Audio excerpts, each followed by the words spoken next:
அம்மாவின் அரசிலே முதலமைச்சராக இருக்கின்ற நம்முடைய அண்ணன் எடப்பாடியார் இன்றைக்கு சென்ற ஆண்டு 10,000 கோடி பயிர்க்கடனையும் என்றால் இந்த ஆண்டு 11,000 கோடி பயிர்க்கடனையும் இன்றைக்கு விவசாயிகளுக்கு வாரி வழங்கி இருக்கின்றார்கள். நீங்கள் நினைத்து பாருங்கள், இன்றைக்கு எந்த காலத்திலும் இன்றைக்கு கூட நான் நினைத்து பார்க்கின்றேன்.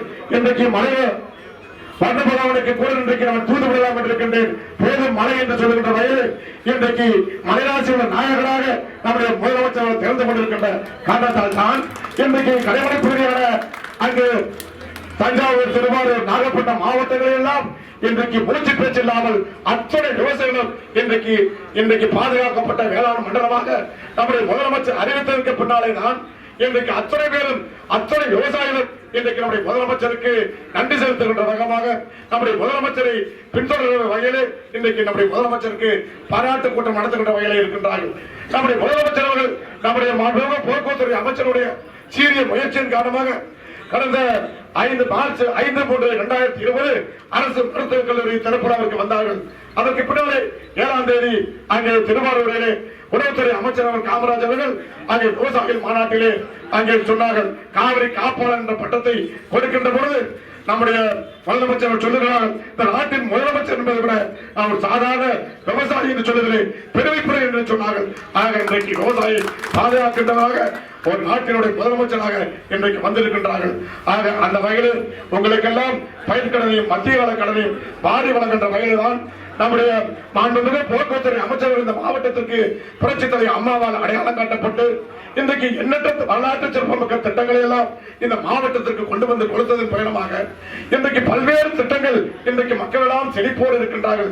இன்றைக்கு 10 நாள் 15 நாளுக்கு கூட கருவறை தண்ணி வராத நிலைமை இருந்தது.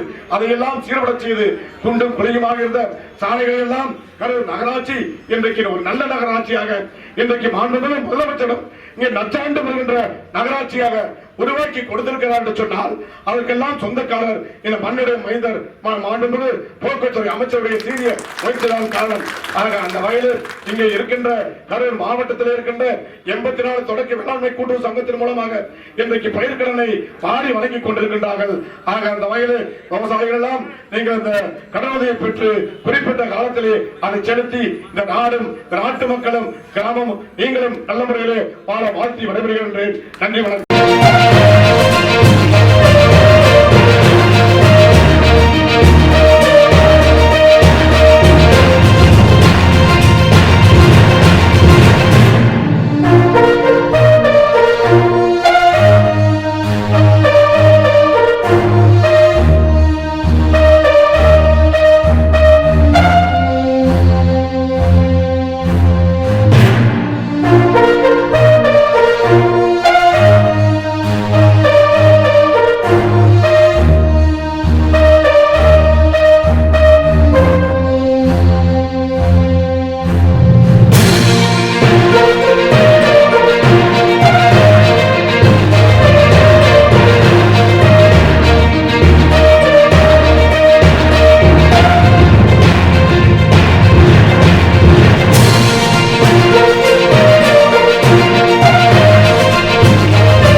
சங்கங்கள் நாட்டுரிமை கூட்டுரிமை என்று சொல்வார்கள், கூட்டுரிமை நாட்டுரிமை என்று சொல்வார்கள். அந்த வகையில் விவசாயம் என்பது இந்த நாட்டினுடைய முதுகெலும்பு. கிட்டத்தட்ட 130 கோடி மக்கள் வாழக்கூடிய நாட்டில் அதிக வேலை வாய்ப்புகளை வழங்கக்கூடிய ஒரு தொழில் விவசாயம். விவசாயத்தை முன்னிறுத்தி தான் நாட்டினுடைய வளர்ச்சியை கணக்கிடுகிறார்கள். தொழில் வளர்ச்சி அதற்கு பிறகுதான். அந்த அளவிற்கு விவசாயம் என்பது மக்களுடைய அவருடைய அன்றாட வேலைகளை வகைப்படுத்தி கொடுப்பதிலே விவசாயம் முக்கியமான தொழிலாக இருக்கிறது. மாண்புமிகு தமிழகத்தினுடைய முன்னாள் முதல்வர் இதய தெய்வம் புரட்சித் தலைவி அம்மா அவர்கள் கூட்டுறவுத்துறையை செய்ய வேண்டும், அப்பொழுதுதான் கிராம பொருளாதாரம் முன்னேறும் என்ற அடிப்படையில் கூட்டுறவு சங்கங்களை புத்துயிர் பெற வைத்த தலைவி புரட்சித் தலைவி அம்மா என்பதையெல்லாம் நாம் இன்றையோடு எண்ணி பார்க்க வேண்டும். அந்த வகையில் தான் சமீபத்தில் நடந்த கூட்டுறவு சங்க தேர்தலில் கரூர் மாவட்டம் சிறந்த முறையில் அந்த தேர்தலை நடத்தி நல்ல தலைவர்களை உருவாக்கி இருக்கிறது. அதன் அடிப்படையில் உதாரணத்திற்கு சொல்ல வேண்டும் என்று சொன்னால், எல்என்எஸ் வங்கியினுடைய தலைவராக இருக்கக்கூடிய சிவசாமி அவர்கள் 2வது முறையாக தொடர்ந்து இந்த வங்கியினுடைய தலைவராக இருக்கிறார். தலைவராக இருக்கின்ற திமுக ஆட்சி காலத்தில் இருந்த தலைவருடைய நிலை என்ன, இந்த வங்கியுடைய நிலை என்ன என்பதையெல்லாம் மக்களுக்கு நன்றாக தெரியும். ஏனென்று சொன்னால், எல்என்எஸ் வங்கி கரூர் மாவட்டத்தில் இருக்கக்கூடிய கூட்டுறவு வங்கிகளிலே இருக்கக்கூடிய பெரிய வங்கிகளில் இதுவும் ஒன்று என்று சொன்னால், கிட்டத்தட்ட முன்னர் என்னுடைய தாத்தா கூட இந்த வங்கியினுடைய தலைவராக இருந்திருக்கிறார். அப்பொழுது 12 பேர் இந்த வங்கியில வேலை செய்ததாக சொல்வார்கள். மிகப்பெரிய வங்கியாக இருந்தது. நாளடைவில் திமுக ஆட்சி காலத்தில் இருந்த குளறுபடிகளால் இந்த வங்கி திவாலாகின்ற நிலையில் செல்லும். வங்கியினுடைய ஸ்டாஃப் என்று ஒருவர் மட்டுமே இருந்தார். ஒரு காலத்துல யாருமே இருக்க மாட்டாங்க. எங்க போனா வங்கி பூட்டிட்டு தான் போக வேண்டிய ஒரு நிலை இருந்தது. ஆனால் இன்று நம்முடைய தலைவர்கள் சொன்னது போல 2 ஆண்டுகளாக தொடர்ந்து லாபத்தில் இயங்கக்கூடிய வங்கியாக எல்என்எஸ் வங்கியை மாற்றி இருக்கிறோம் என்று சொன்னால், இது அம்மாவுடைய ஆட்சிக்கு கிடைத்த சாதனை என்பதை நாம் எண்ணி பார்க்க வேண்டும். உதாரணத்திற்கு 2013 கடன் தொகை என்பது 2,36 லட்சம். ஆனால் 2020 7,50,00,000 ரூபாய்க்கு கடன் வழங்கி விவசாயிகளுக்கும் பொதுமக்களுக்கும் அவர்களுக்கு தேவைய உதவிகளை செய்தார் வங்கி, நம்முடைய வங்கி. என்று சொன்னால், நம்முடைய திருச்சாபுரம் மத்திய கூட்டுறவினுடைய தலைவர் அவர்கள் சொன்னது போல, தமிழகத்தினுடைய முதலமைச்சர் ஒரு விவசாயி. இதுவரை தமிழகத்தை ஆண்ட முதலமைச்சர் இருக்கிறார். ஆனால் ஒரு விவசாயி தமிழகத்தில் முதலமைச்சராக முதலாக அமர்ந்திருக்கக்கூடிய எடப்பாடி அவர்கள் விவசாயிகளுக்கு உதவி செய்ய வேண்டும் என்று சொல்லி பயிர்க்கடன் மட்டும் வட்டியில்லா கடனாக 11,000 கோடி ரூபாய் அள்ளி கொடுத்த முதலமைச்சர் எடப்பாடி அவர். இதுவரை எந்த மாநிலத்திலும் இல்லாத வகையில் பயிர்க்கடன் மட்டும் 11,000 கோடி ரூபாயை கொடுத்திருக்கிறோம். அதனால்தான் இந்த 2020 நம்முடைய வங்கியினுடைய கடன் அளவு என்பது 7,5 கோடி ரூபாய்.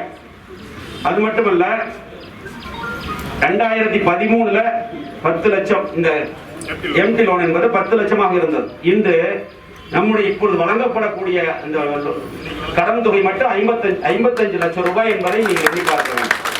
அந்த அளவிற்கு இந்த வங்கி பல முன்னேற்றங்களை கண்டிருக்கிறது. ஏன்னா ரோடு விரிவாக்கம் பண்ணும்போது பாதி பேங்க் அடிபட்டு போச்சு. அதுக்கப்புறம் நிதி வாங்கி இந்த எக்ஸ்டெண்ட் பண்ணோம். இன்னைக்கு லாக்கர் வச்சிருக்கிறோம். எல்லா வசதிகளும் இருக்குது. தொடர்ந்து கூட்டுறவு வங்கி 2 ஆண்டுகளாக எல்லாம் கம்ப்யூட்டர் மயமாக்கப்பட்டிருக்கிறது.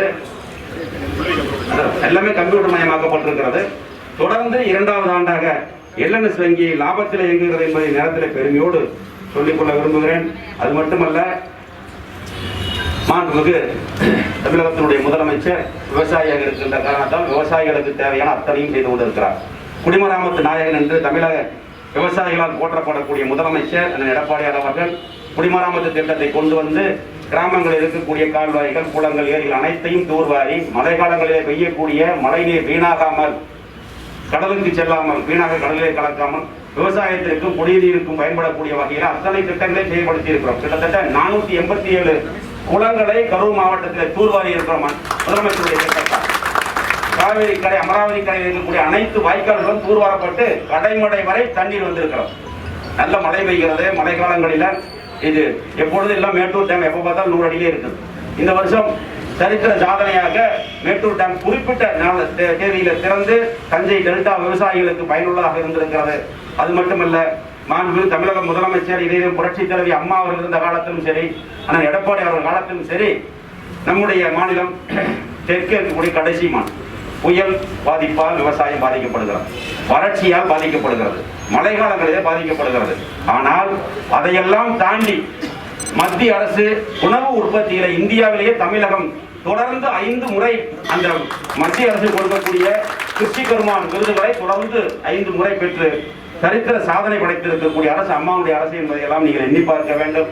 அந்த அளவிற்கு விவசாயிகளுக்கு தேவையான அத்தனை உதவிகளையும் அம்மாவுடைய அரசு வழங்கியதால் தான் இந்த விருதுகளை நாம் பெற முடிகிறது. உணவு உற்பத்தியில தொடர்ந்து இந்தியாவிலே முதலிடத்தில் இருக்க முடிகிறது என்பதை நேரத்தை அன்போடு தெரிவித்துக் கொண்டு, இன்று இந்த திட்டத்தில் கடன் பெற வருகின்ற அனைவருக்கும் 55 லட்சம் ரூபாய் இன்று வழங்கக்கூடிய கடனுடைய அளவு கடன் பெற வருகின்ற அனைவருக்கும் எனது வாழ்த்துக்களை கூறி நன்றி கூறி விடைபெறுகிறேன். நன்றி, வணக்கம்.